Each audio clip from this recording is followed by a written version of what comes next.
Hi, I wanted to just pop in here for a minute and give you a thought that I've been having today, which is a lot of people who have gone through a separation and divorce find themselves hiding out because they don't have any life. They actually decided that it was too painful to recover with an audience. So they just kind of reverted into their own world, maybe spent a lot of time alone.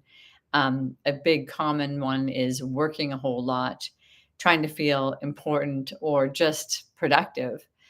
And then slowly, as they start healing, they remember, wait a second, I don't have a life. I have to start to get a life now.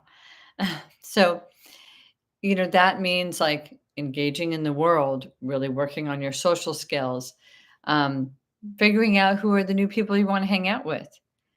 And and if, I've heard a lot of stories about this, is if there's a starting to date, it's almost like, okay, now I have to do my life around somebody. And that feels super awkward because I was not having a life around anybody, and now having to make room for my life and then incorporating someone else into my life.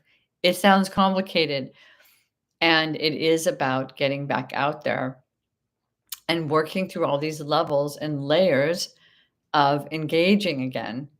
So when you're dating, I always feel like, or when people date after they've been divorced or separated, I always feel like that it's a marker on how healthy you are and how much you might want to start working on certain aspects of your life. I think that's pretty remarkable when I see people pushing out back into life, opening up their hearts, letting people get close to them again, working on being intimate. It's really amazing to hear about. And it also comes with the challenge of getting hurt again. So what I would suggest is, if you're worried about getting hurt again, I want you to remember what coping skills you've developed in the time that you've been recovering from your separation or divorce. What coping skills? And some of them healthy, some of them unhealthy. But I want you to think about the healthy ones, because sometimes this is sort of the level of when I talk about attachment styles, which means depending on who and how you grew up and who and how you attached to your primary caretakers. Sometimes we have these places where we feel really abandoned, not seen, and not met. And so we take on a role of helping somebody else, helping somebody in order to be able to be with them. And when you're coming into a relationship, you get to look at, am I doing that thing again that I become the caretaker of this person in order to have a person around me? That's a big question. But if you're really working on, how can I be in a healthier connection with myself and then with other folks or other people, then I really have to challenge the positions that I usually take in the world with people. So if you're going to challenge yourself, I want you to think for yourself, what positions do you usually take with people? And are they healthy? And do you like them? And I was listening to someone tell me today that, yeah, they set a boundary, and say, hey, I can hang out with you. I can talk to you later, but not now. In the past, they would have been dropped everything they're doing, just listen to that person. Doesn't matter if it had anything to do with them or relate, or they could relate to it. They would just do it because that's how they were used to connecting with people. Now that they've become healthier, they're like, I need to have a boundary on keeping focused myself, and I'll check in with you later. And people can handle that. They actually can. And so going back to the whole attachment piece is the thought of your connection with people, and whether you're comfortable connecting with people, whether you're comfortable letting people see your vulnerability, and whether you're letting people, feel comfortable seeing your pain. So that's some of the things I wanted to tell you about that came from our group. But there is one other thing. And the other thing is that a lot of folks who have been traumatized by a loss of a relationship have to get back to themselves. But what kind of self are you going to get back to? right? And one of the remarkable things that I heard recently was I remember very, very well who I was when I was younger, how adventurous I was, how social I was, how many activities I explored. And then I committed to a person, and then I just established a life around them, invested a lot in them. And then when the relationship didn't work out, I just kind of collapsed into myself and created a very small world that I could survive in. And so that person said, I just want to remember and keep in mind that person that I was before, the one that used to have fun and joy, be spontaneous.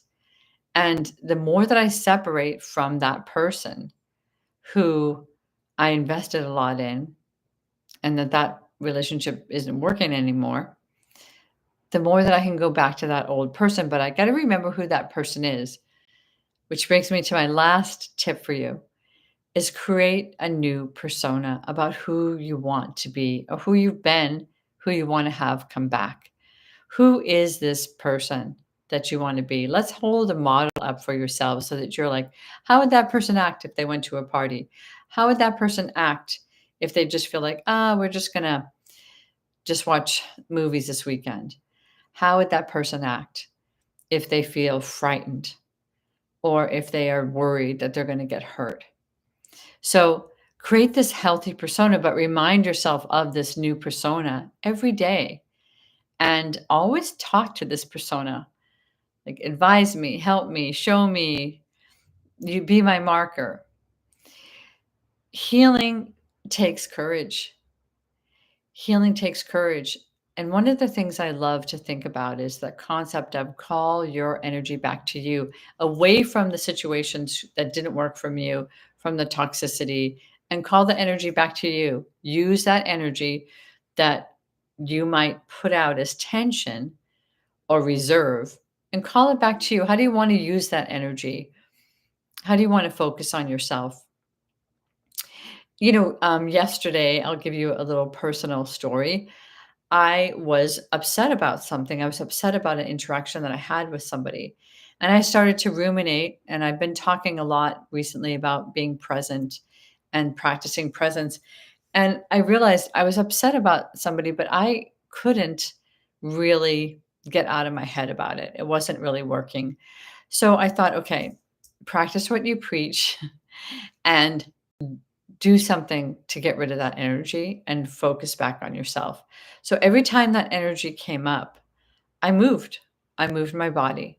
I did some yoga, I walked, I stretched. Um, I did some did some chores around my house, but I moved and I stopped thinking about that. So here's a whole lot of skills that you could start implementing yourself to see if you can help your process of healing, to see if you could help yourself heal. It's really, really possible to heal. And I am just applauding you in just even listening to this to think about the possibilities of doing that yourself. So stay listening, subscribe below if you find this helpful. And if you want me to talk about anything in particular, let me know.